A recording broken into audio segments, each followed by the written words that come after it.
Jake Bobo has officially made the Seahawks, and they have another wide receiver that they can be proud of and excited about. The Seattle Seahawks always seem to find these undrafted talents that end up working out pretty well for them, especially at the wide receiver position. And Jake Bobo is a very interesting situation considering that at his pro day, apparently it was a very rainy, wet day, and he ended up running a 4.99 on his 40-yard dash, which led him to being undrafted and a guy that not that many teams desired because he was too unathletic to be a wide receiver in the NFL. Well, it turns out that that claim was probably wrong. And I think it's an interesting story once we break down what Jake's been through, his career, what his family's like, because it'll kind of explain to you why more teams probably should have given him a chance. But there's just times in the NFL where you have guys like Jake Bobo, who's this wide receiver that played 5 years in college. He ran a 4.99. He's not the most athletic dude.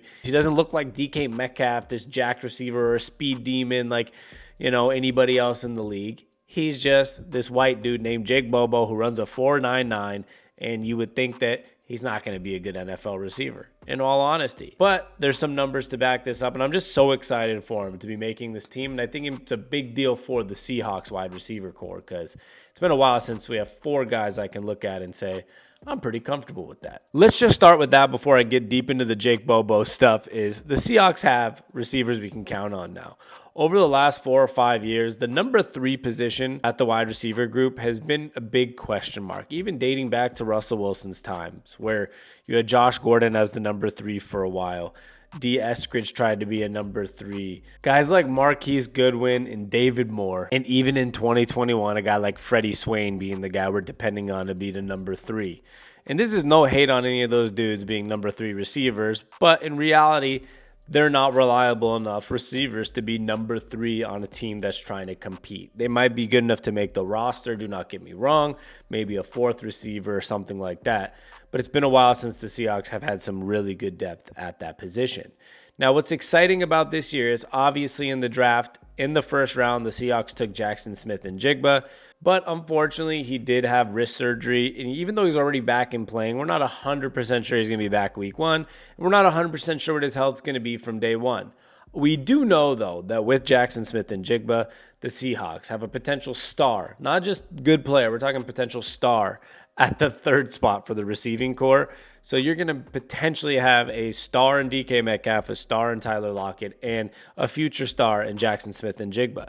And what the beauty of this Jake Bobo thing is, I genuinely believe he could be a good number 4 receiver in this NFL, and we can have some depth to the point where we have DK Metcalf, Tyler Lockett, Jackson Smith-Njigba, and then our 4th receiver is a type of dude in Jake Bobo that would probably be a number 3 receiver on many teams in the NFL. I'm going to go into a little bit of Jake Bobo's family history and the different things they talked about on his NFL profile, and why I think that they're right about a lot of his strengths and weaknesses, but where it really fits in to be a guy that could be a wide receiver 3 or 4.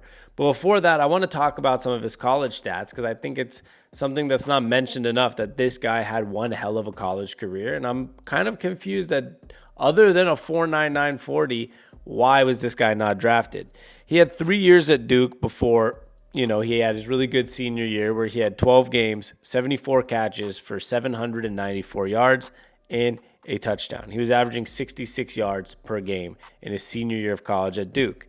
And then obviously he went to play his 5th year at UCLA. And I think at this point, this is when this guy should be an NFL receiver. At UCLA, he played 13 games, 57 catches, 817 yards, and 7 touchdowns.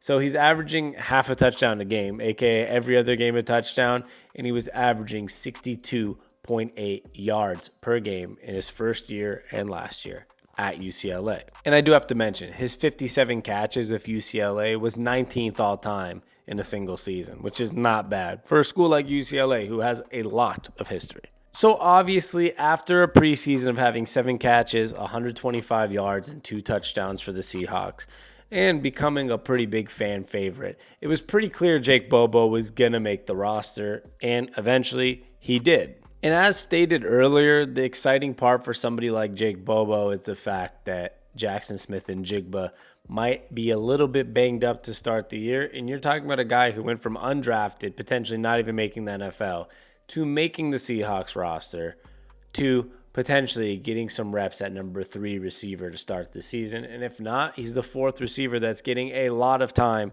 and opportunity.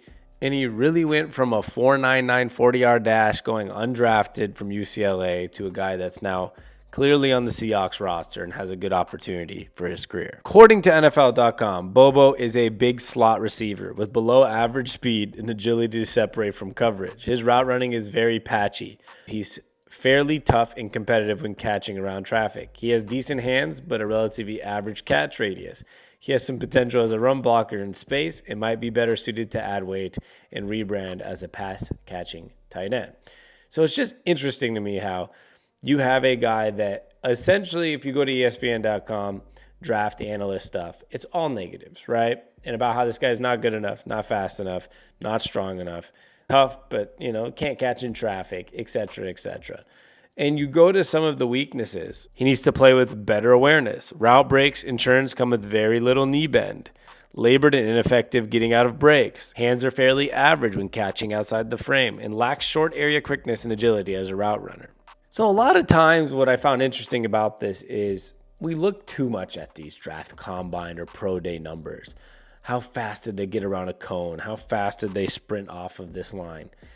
If we were so concerned about combines and scores, and I know it's a receiver, not a quarterback, but you look at a guy like Tom Brady, who looked like, the dad bod guy running a slow 40, but he has the competitive edge. He had the arm, he had the talent, and he had the heart, and it all worked out. And sometimes we worry way too much about what's this guy's 40 time, how much can he bench press, and not actually does this guy show up when the game matters. There are dudes in basketball, football, baseball, all sports that don't look the part, that are dominant and do great. And there's guys that look the part that can't play to save their lives. So sometimes it gets overlooked.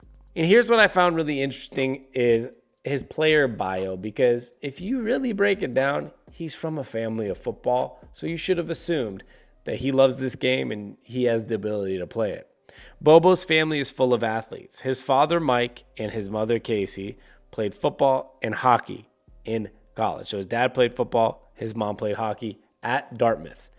His grandfather, Keith, played football at SMU and was drafted by the Dallas Cowboys in 1974, while another grandfather and 3 aunts also played college sports. So Jake signed on with Duke after excelling at Belmont Hill High School. He led the Duke Blue Devils with 74 catches in his senior year and then transferred to UCLA, where he was an honorable mention for the All Pac-12 Conference accolades, and he was named the 2022 First Team Academic All-American. So football family and a smart guy. Parents went to Dartmouth, played sports. He went to Duke and UCLA, played sports. Honorable mention for all conference and a first-team academic All-American. If you ask me, it checks a lot of the boxes. He plays good, from a sports family, smart dude, educated, obviously works hard. The reason he went undrafted is because he has a 4.99 40, and he seems somewhat unathletic to a lot of scouts. But I'm glad the Seahawks took a chance, and they decided, let's forget all these combine numbers, these pro day numbers, and let's take a chance on a guy who's a footballer. And it's all worked out. We have Jake Bobo now is going to be sitting at our 3 or 4 spot at receiver, depending on what happens with Jackson Smith and Jigba. But now I can look at this roster and say we have 4 very solid receivers. If Jake Bobo, the way he played in preseason, is going to be your 4th receiver, you're in a pretty good spot. I'm excited for this Seahawks season. I've been posting like 1 YouTube video a week, so you're going to probably catch me a lot more now that football's starting and see me 3 or 4 times a week. So I hope you guys enjoy, like, subscribe, and support me. It means the world, and let's go Hawks.